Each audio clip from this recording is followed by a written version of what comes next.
Ladies and gentlemen of the jury, as the sun rose over Kinston, North Carolina on July 13th of 2011, Laura Ackerson woke up excited. For once, things were going her way. She's a 27-year-old mother of two little boys, little Grant and Gentle, and she cared custody of them with this man, Grant Hayes. You'll hear that morning, Laura got her things and started to walk out the door and walked past her refrigerator covered with pictures of her little boys. Little did she know that those little boys would only know their mother for 3 years. Little did she know that as she walked out that door, that within 24 hours she would take her last breath. Little did she know that that man, the father of her children, would be the one responsible for her murder and disappearance.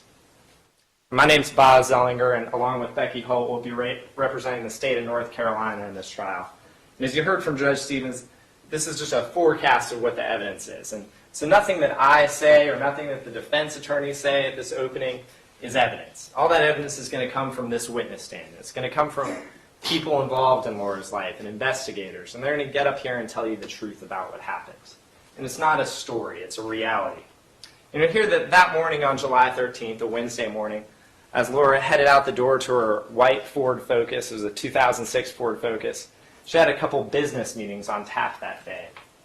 And you'll hear that Laura, along with one of her good friends, Siobhan Mathis, had a business called Go Fish, and she also had another business called Fork and Spoon. And primarily what Laura and Siobhan would do is bring restaurants menus for the restaurants, and they're the types that have the advertising down the sides. And Laura and Siobhan would sell that advertising. And so Laura had a couple business meetings that day throughout her area, throughout Kinston and Wilson. You'll hear that Laura had family up in Michigan and that she had a brother who lived in Wake Forest, but that she wasn't especially close to them. You'll hear that she was living in Kinston and sharing custody of those two little boys with Grant Hayes, and that Grant Hayes had custody of the boys Monday through Friday, and that Laura got them for the weekend. And that they would meet at a Sheets in Wilson, which was halfway between where Grant lived in Raleigh and where Laura lived in Kinston. And you'll also hear that a lot about this bitter custody dispute that was going on. You'll hear during that day that from these restaurant owners that Laura met with at 2 o'clock, you'll hear that she met with Sean Tudor from Wilson Amusements, and you'll hear about that meeting. Pay close attention to how Sean describes her. There that she goes on that day, and at 4 o'clock meets with Randy Jenkins from Bill's Grill, which is just outside Wilson. Pay close attention to how they describe her, how bright she is, and how excited she is that night she's going to go see her boys. You also hear that Laura going on a Wednesday night to see her boys was pretty rare. Pay close attention to the testimony about that and how she was invited to go on this Wednesday night by Grant Hayes. You'll hear that as Laura left Wilson and began heading towards Raleigh to see those little boys, that on the way, she made a phone call to another friend. And you'll hear from Oksana. And pay close attention to the voicemail that Laura leaves Oksana. Oksana's a young artist that Laura's trying to help out. And listen to the uncertainty in Laura's voice as she describes going to Grant's apartment on a weekday night. You'll hear that at 4:59 that day of July 13th, Laura makes another call to Grant Hayes. And you'll hear that at that point, her cell phone bounces off a cell phone tower right near the Beltline at Crabtree, basically right next to Crabtree Valley Mall. And from that, you'll see the distance between that location and where Grant Hayes lives, which is an apartment complex up Glenwood Avenue. And then you'll hear that Laura disappears. Ladies and gentlemen, this is a case that is so calculated, so malignant, and so destructive that Laura Ackerson disappears off the face of the earth for 11 days after she goes to Grant Hayes' apartment. You'll ask yourself as you hear this evidence, where is Laura gone? On July 13th, after she heads over to Grant Hayes' apartment, no one hears from her. You'll hear that Siobhan, her close friend, the next day calls Laura's cell phone, and it immediately goes to voicemail. It's somewhat odd, and Siobhan, there are hopes that maybe Laura lost her cell phone, and that's Thursday, July 14th. And as we move on to Friday, July 15th, you'll hear that Siobhan grows even more worried. And then she sends an email to Laura asking if she's okay. Siobhan will tell you that she thought that maybe by sending an email, if Laura lost her cell phone, that maybe Laura could email her back. Still no response. Saturday, July 16th, you'll hear that Siobhan's growing more and more concerned at this point. She sends another email on July 17th, which is that Sunday. She talks about how worried she is. She says, "Laura, I've been calling you since Tuesday, sent you an email, and went past your house. If I don't hear from you tomorrow, I'm calling the cops, so please get in contact with me." She goes on to say how scared she is. Again, no response. You'll hear that Siobhan, on Sunday, July 17th, finds out that Laura didn't show up to pick up her kids on Friday, that custody exchange. And you'll hear that the one major thing in Laura's life, that her sole focus are those two little boys. She cared about them more than anything. And for Laura not to show up on that Friday is very unusual. So Siobhan, the next morning, walks into the Kinston Police Department. And this is Monday, July 18th. And you'll hear that she makes that missing persons report. And you'll hear that picking up the case is Detective Gortney of the Kinston Police Department. And that he talks to Siobhan and tries to find out a little bit more and hears about this heated custody dispute between Laura and Grant. You'll hear that they went into Laura's apartment and you'll see pictures of Laura's apartment and how a section of that apartment is devoted to those kids, just like a huge part of Laura's life is devoted to her children. You'll hear that Detective Gortney starts contacting restaurants where Laura's went and tries to put together her last day. At this point, Siobhan is worried. The Kinston Police Department at this point is worried, and everyone's asking the same question: where is Laura? So upon hearing that one of the last people to see her could have been Grant Hayes, Detective Gortney calls Grant Hayes. Pay close attention to Detective Gortney's testimony about that conversation. Listen to what he says. He'll say that Grant told Detective Gortney that the last time he saw Laura was on July 13th, and that Laura came over to his residence at 6:40 p.m. to pick up the boys for a midweek visit. Grant will have told Detective Gortney that Laura left with the boys and returned around 9 or 9:30 and eventually left at 10 p.m. And he'll have some conversation about how Laura might have been supposed to go to Monkey Joe's, which is a local play space where Grant had a friend who worked there and could get the kids in for free, but that Laura didn't go there. And you'll hear that Grant said that Laura left around 10 p.m. that night. You'll also hear that Grant tells Detective Gortney that he's moving with his family, and you'll learn that in that apartment in Raleigh, Grant lives with his wife, Amanda, those two little boys, and then one infant that had been born to Amanda about a month before. You'll hear that Grant says that he's moving from Raleigh to Kinston, and Detective Gortney says, "Well, great, can we get some of these emails?" And Grant says, "Oh, I'll send you these emails, I'll email them to you, but I'm kind of out in the boonies right now, and I've got to wait till I get closer to town to get Wi-Fi." You'll hear Detective Gortney joke, Why are you out in the boonies if you're in Raleigh? I didn't know there were boonies in Raleigh." You'll hear that starts to raise some red flags. You'll also hear that Grant told Detective Gortney that when Laura arrived that night, Amanda kept the boys in another room so that they didn't know that she was there yet. You also hear that Grant and Laura were to discuss her and him signing an agreement for Laura to keep the boys, keep custody of the boys. But at the end of the day, after this conversation on July 18th, the question still remains: where is Laura? So you hear that Detective Gortney, upon learning that the last place Laura has been is Raleigh, on Tuesday, July 19th, comes to Raleigh. And then he meets with the Raleigh Police Department, with the homicide detectives in the homicide unit. Immediately, the Raleigh Police Department jumps into action. You'll hear that they circulate a bolo, a be on the lookout, about Laura and about her car, this 2006 white Ford Focus. They broadcast that information to the public, and everyone at this point is asking, where is Laura? You'll hear that that Tuesday night, going into Wednesday morning, right around midnight, the Raleigh Police Department locates Laura's car. You'll hear about where Laura's car is found. Found in an apartment complex parking lot. An apartment complex where this defendant and Laura used to live when they were together. And you'll hear that apartment complex is only 400 yards from the defendant's front door. Immediately after finding this car in close proximity to the defendant's house, you'll hear that detectives execute a search warrant into Grant and Amanda's apartment. You'll hear that as they walk in that door, they see a giant bleach spot by the front door.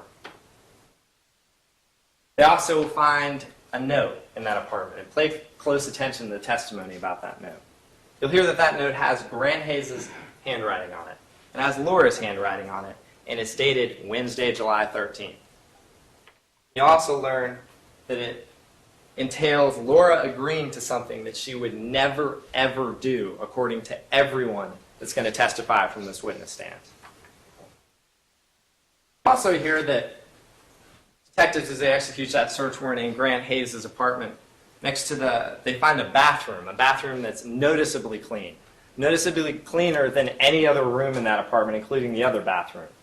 You'll hear that that bathroom has an exit, and where the door is, there's carpet, and then it leads into the tile of the bathroom, and where that carpet is, there are bleach spots near the cracks of the door. You also hear that that bathroom lacks a shower curtain, a shower rod, it lacks toilet seat cover, it lacks floor mats, and detectives all know that that should be in that bathroom because they also talked to Shay Elmer, who is Amanda Hayes', that is Grant's wife's daughter. You'll hear that Shay tells detectives that on July 14th, that Thursday, July 14th, so Laura goes missing on Wednesday, July 13th. On that Thursday, July 14th, Shay goes over to Grant and Amanda's house and takes the kids out of the house for a couple hours and takes them over to Monkey Joe's. You'll hear that Shay has to return to that house at some point because Grant and Amanda's vacuum cleaner has broken. We pay close attention to these vacuum cleaners. Shay brings Grant and Amanda a different vacuum cleaner. Pay close attention to where the yellow vacuum cleaner that Grant and Amanda had originally, where that's found. To find out that from Shay that during that week, so there's Wednesday, July 13th when Laura goes missing. Thursday, July 14th is when Shay goes over to that apartment and takes the boys away and brings another vacuum cleaner. On that Friday, July 15th, Shay will tell you how she found out that Grant and Amanda were planning a trip to Texas. And she'll tell you a little bit about that and how there's a piece of furniture that is taken out of a storage facility, and you'll see pictures of this, that for some reason Grant and Amanda needed to take to Texas to Amanda's sister. So at this point, still detectives, and this is Wednesday, July 20th, everyone's still asking, where is Laura? It's almost a week later. You'll hear that detectives ping Grant Hayes' cell phone, the cell phone that he's been using. And by pinging it, and they'll explain a little bit about the technology that phone companies have, they're able to get a latitude and longitude for where Grant Hayes' phone is located. And you hear that phone pops up pretty much in the backyard of Karen Berry, who is Amanda Hayes' sister and Grant Hayes' sister-in-law. That house is in Fort Bend County, Texas. You'll hear that detectives also learn, as the investigation speeds up, that Grant and Amanda rented a U-Haul trailer that could be dragged behind their car. And they rented that in Raleigh, and that they returned it in Katy, Texas. At this point, where is Laura? It seems like all roads are leading to Texas. And so at that point, you'll hear that two homicide detectives, Detective Bobby Latour and Detective Dexter Gill, jump in the car and head to Texas. And they make the same journey that you'll hear Grant Hayes, Amanda Hayes, the two little boys, and the infant make. 1,200 miles. It takes Detectives Gill and Latour around 24 hours after they leave on Friday night. And they drive through the night and get to Fort Bend County late Saturday night, and they go to sleep. And you'll hear that on that Sunday, July 24th, is now nearly 10 days or 11 days has gone by with everyone asking, where is Laura? The detectives head to Karen Berry's house, that is Grant Hayes' sister-in-law. Pay close attention to detectives' testimony about what happens when they get to that house. You'll hear that detectives call the local law enforcement agency, the Fort Bend County Sheriff's Office, and that detectives meet a deputy from that agency, and they go over to Karen's house, and they knock on the door, and Karen answers. Pay close attention to the mood and how that question of where is Laura changes. Because you'll hear that at some point During that interview, Detective Gill steps out and calls Fort Bend County for an investigator and a boat. And you'll hear why. Across from Karen Berry's house, there's a road, and across the street is a small cut-through. And at the end of that cut-through is a little river called Oyster Creek. And you'll see pictures of this river. And you also learn that at the end of that cut-through is a small boat. And you'll hear that from Karen Berry's sons, they're the nephews of Grant and Amanda Hayes, Shelton and Dalton. You'll learn that they figured out that Grant and Amanda took that boat out on the Tuesday evening. And that is Tuesday, July 19th.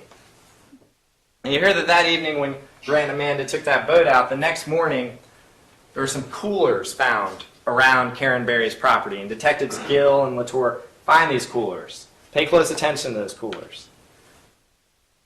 You'll hear that 6 days elapsed between that Wednesday night, July 13th, when Laura originally went over to Grant Hayes' apartment, and that Tuesday night, July 19th, when Grant and Amanda take that boat ride with those coolers. Again, detectives still wonder, where is Laura? But at this point, they call in that boat, and you'll hear from investigators with the Fort Bend County Sheriff's Office down in Texas. You'll hear from investigator Kim Oreskovich, who will tell you that along with Richmond's a town in Texas, a Richmond firefighter, they go out in that boat.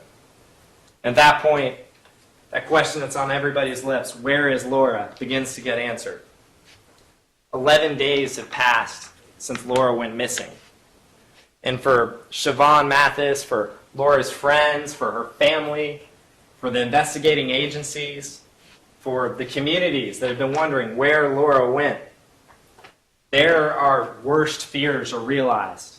Because there, under the scorching Texas sun, in water that's 89 degrees, there lies Laura Ackerson's torso. It's been split in half. And there have been cuts to the neck and around the hip area. And that torso also has been split in half, about halfway through. And as detectives and investigators from Texas and dive teams fish that severed part of Laura's body out of the vines that are in that river, you'll hear about the further investigation that they do. And then how hours later, 1,200 miles away, Grant and Amanda are arrested in Kinston, North Carolina. You also hear that Friday before, when Grant and Amanda came back to North Carolina, right as detectives were leaving to go to Texas, that a search warrant was executed on Grant and Amanda Hayes. And you'll hear that some digital evidence, some items were taken off Grant and Amanda Hayes, and some digital evidence was taken off that. Pay close attention to that testimony. You'll hear that detectives take that severed torso and continue their search, and that the next day they find part of Laura's leg. And then further upstream, they find Laura's decapitated head. Pay close attention to the testimony about Laura's head and how it appears completely different than Laura's torso. You'll hear that all these body parts, and that some days later another part of Laura's leg is discovered. All these body parts go to the Galveston County Medical Examiner's office. And that at that medical examiner, they contract with Fort Bend County, and an initial autopsy is conducted. You'll hear that finally, at this point, Laura is sent on a plane back home to North Carolina. And that her body, or the parts of her body that are recovered, are taken to the chief medical examiner, Dr. Deborah Radish. You'll hear that Dr. Radish looks at those body parts and relies on some scientists from around the area. We're blessed to have some great universities in this area, and you'll hear that some of those scientists are able to help, and you'll hear some of them testify. Ladies and gentlemen of the jury, this isn't just a case about a dismemberment. This isn't just a case about a custody dispute. This is a case about the hate that leads to dismemberment.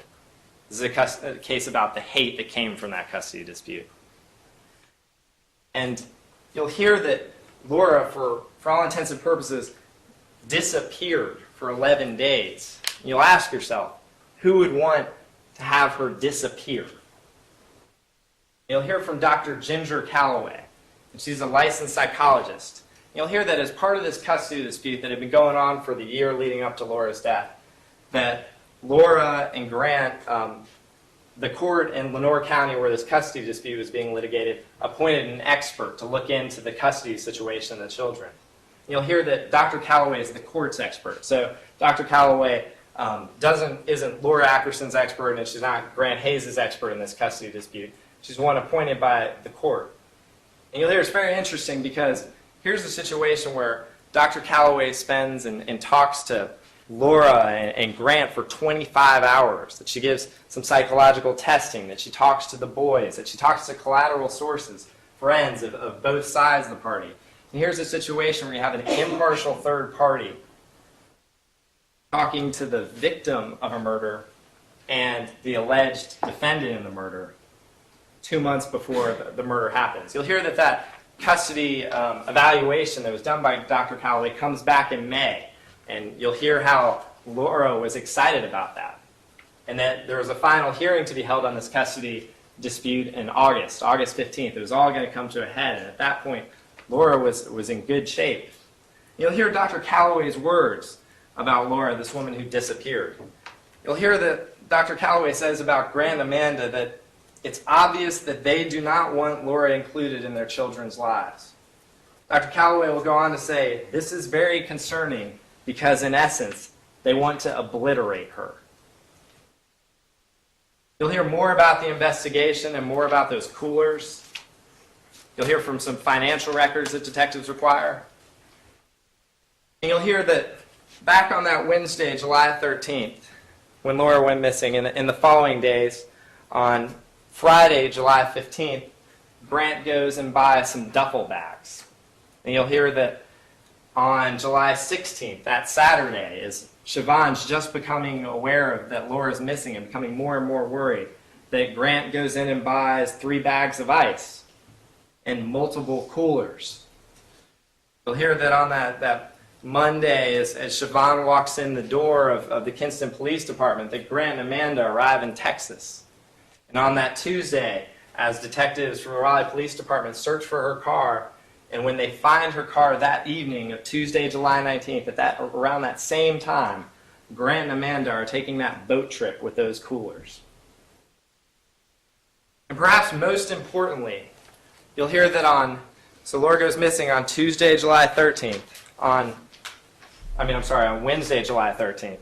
On Thursday, July 14th, at around 2:40 a.m., some 6 or 8 hours after Laura went over to Grant's apartment, you'll hear that Grant Hayes walks into the Walmart in Briar Creek. You'll hear about what he bought. You'll hear that he bought plastic tarp, 9 by 12 feet. You'll hear that he bought some goggles. You'll hear that he bought some firm grip stripping, refinishing, and cleaning gloves. And perhaps most importantly, you'll hear that Grant Hayes purchased a skill reciprocating saw with 6-inch blades. You'll hear he also bought some other blades for that saw. And that's at 2:40 a.m., right after Laura goes missing. And you'll hear more about the 11 days that Laura disappeared. You'll hear more about the 6 days between the time that she went to see her children and the time that Grant Hayes took that boat ride. You'll hear more about the bitter custody dispute between Grant and Laura. Ladies and gentlemen of the jury, when all the evidence has been presented, when all has been said and done in this courtroom, we're going to come back here and ask you to find that man guilty for murdering Laura Hayes, bringing her over to his apartment, and then dismembering her body so that she disappears off the face of the earth. Thank you. All right.